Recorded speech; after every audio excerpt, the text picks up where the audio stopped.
Hi everyone, thanks for joining me on my YouTube channel. Making an Easter card today with this Ariel stamp called Easter Blessings. I went ahead and mounted it on my Fisker compact press. If you don't have one, you can just use a regular stamping block like I have on the right hand corner.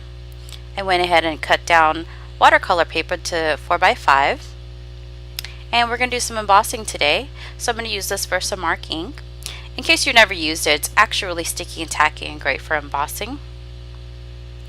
So next what I'm going to go ahead and do is take my EK Success anti-static tool, and it's basically just filled with baby powder, and you just kind of go over your paper. It just prevents clinging and static with your embossing powder in the paper, and I think I kind of did a little bit of overkill, but I just wanted to make sure I didn't have a lot of excess. And then what you want to do next is basically take the Versamark ink, and I went ahead and made sure I covered the whole area of the stamp. It is pretty detailed, so I wanted to make sure I caught all of that.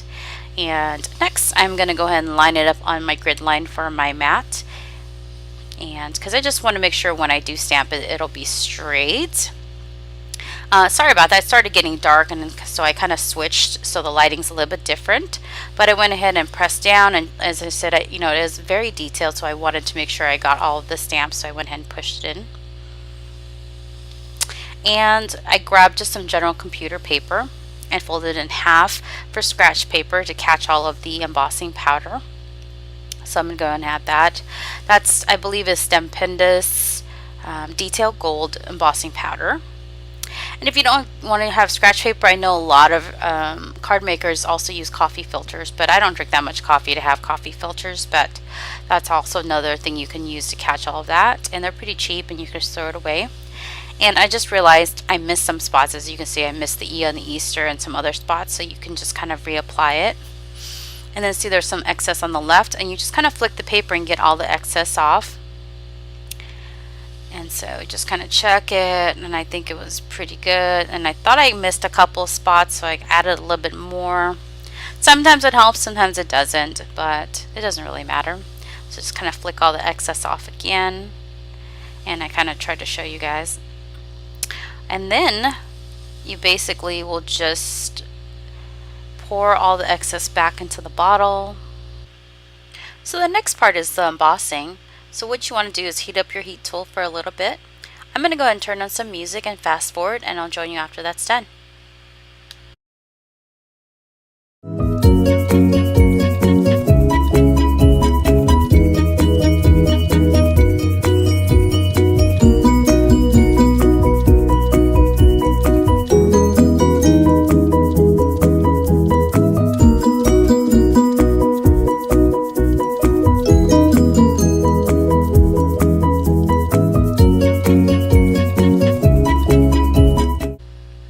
The paper was a little warped after the embossing, so I'm just bending it back and forth to get it straight. Next up is the fun part, watercoloring with distressed inks. You see you can do a lot of shading and tones with it. I'm going to turn on some more music, fast forward, and get back with you after it's complete.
Here's the complete watercoloring. I apologize, my video cut off and didn't realize it, But the main thing I changed, besides you saw the shading on the rabbit, I started some of it.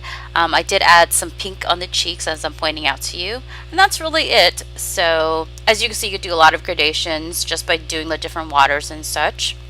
I decided I wanted to go ahead and add a scalloped edge. So I went ahead and got my Fisker's scallop edge cutter. Basically, if you've never used this tool, you just kind of line it up to where you want it to be.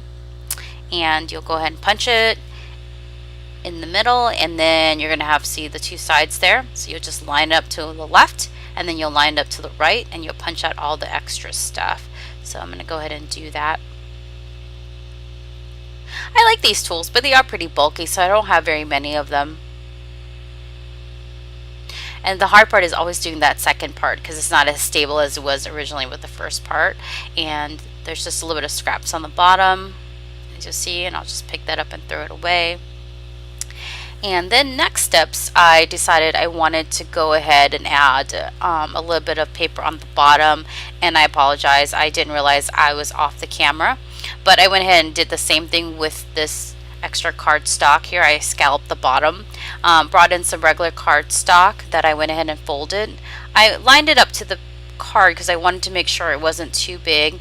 And I just made sure it was complete. And I added the adhesive already. And then next steps, what I wanted to go ahead and was to adhere to the card, but then I decided it still looked a little bit kind of boring, so I decided to grab some more of that scratch paper and adhere it. And I apologize, I missed that one as well. I didn't even realize that I was off the camera again.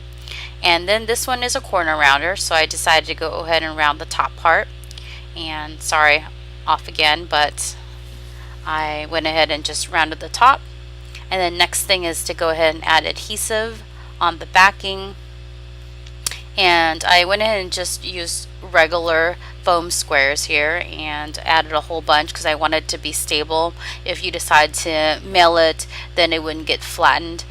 And I just kind of went all the way up and down. I think I kind of cut some steps out here, so adding that. But as I was mentioning while you're watching this, you can do a lot of gradation and toning. And if you kind of messed up on the watercoloring, all you just do is get a napkin and dab it out, and that will pull some of the color up. And I had to fast forward because that took me about 36 minutes to color, so reduce it down to, I think it was 8 minutes. So now I'm taking the adhesive off the backing. As I mentioned, this is a little bit of overkill, but I decided, if I ever did mail it, then it wouldn't get crushed and it'd be even. So taking this off and then just lining it up and adhering it. That about finishes the card. Thank you so much for watching. If you like it, please give it a thumbs up. If you want to see more, please subscribe. I will have supplies listed on the details section, and I'll also have links on the end credits of where else you can find me. Thanks again. I'll see you next time.